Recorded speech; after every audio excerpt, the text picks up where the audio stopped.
నమస్తే అండి. నేను మీ ప్రభావతిని. శివరాత్రి శుభాకాంక్షలు అండి. నేను చేసే వంటకం రవ్వ లడ్డు అండి.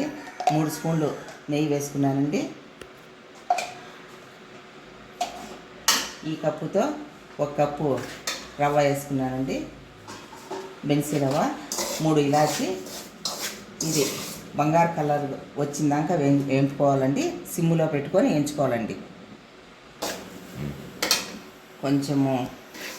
కొంచెం కలర్ వచ్చిందండి, ఎక్కువ లేకుండా. దీంట్లో కొబ్బరి అండి, ఎండు కొబ్బరి 1 కప్పు వేసుకోవాలి.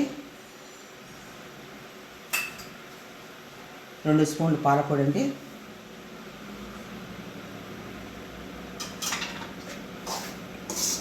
సిమ్లోనే అండి, ఎక్కువ ఫ్లేమ్ పెట్టుకోకుండా సిమ్లోనే వేయించుకోవాలండి. ఒక 5 నిమిషాలు వేగిందండి. కొంచెం కలర్ మారింది. షుగర్ అండి, మీ తీపుతనం ఎంత తింటారో అంతవరకే వేసుకోండి. నేను 1 కప్పు రవ్వకు 1 కప్పు షుగర్ వేస్తున్నానండి.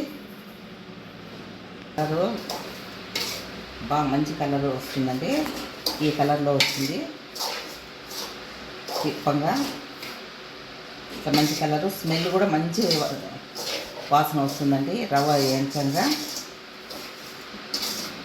రవ్వ లడ్డు ఈజీగా చేయొచ్చు, కానీ ఏమైనా టేస్టీగా కూడా ఉంటుందండి ఇలా చేసుకుంటేనా. ఇలా కలర్ అండి, చాలా మంచి కలర్ వచ్చేసింది. ఈ కలర్లో కొంచెం నీళ్ళు ఎక్కువ వద్దండి. ఇలా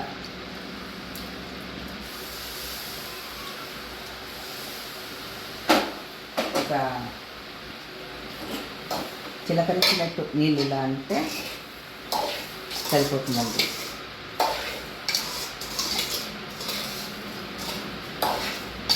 ఎందుకంటే చక్కెర, రవ్వ, పాలపొడి, కొబ్బరి వేసినాం కదండి. ఈ కన్సిస్టెన్సీతో వస్తే సరిపోతుంది. కొంచెం వేడి వేయగానే ముద్దలు చేసుకోవచ్చండి.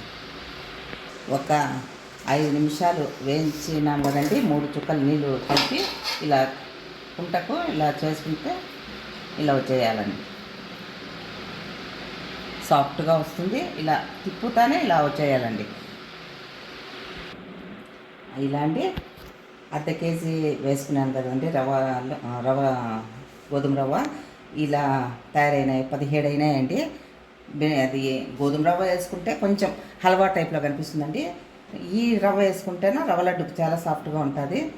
నెయ్యి ఎక్కువ వేసుకుంటే టేస్ట్ చాలా ఉంటుందండి. నెయ్యిని బట్టి మీరు నెయ్యి తినేదాన్ని బట్టి ఉంటుందండి. లేదనుకో ఆయిల్ కొంచెము నెయ్యి కొంచెం వేసుకోవచ్చండి.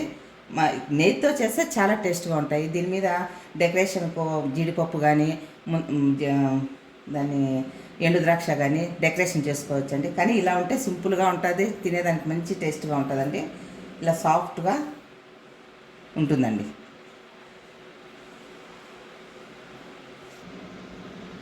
ఇలా చేసి మీ పిల్లలకు, మీ ఇంటి పాదికి పెడితే చాలా ఉంటుందండి. అందరికీ మరొకసారి శివరాత్రి శుభాకాంక్షలు అండి. ఈ రవ్వ లడ్డు కానీ నచ్చినట్లయితే షేర్ చేయండి, లైక్ చేయండి, సబ్స్క్రైబ్ చేసుకోండి ప్లీజ్.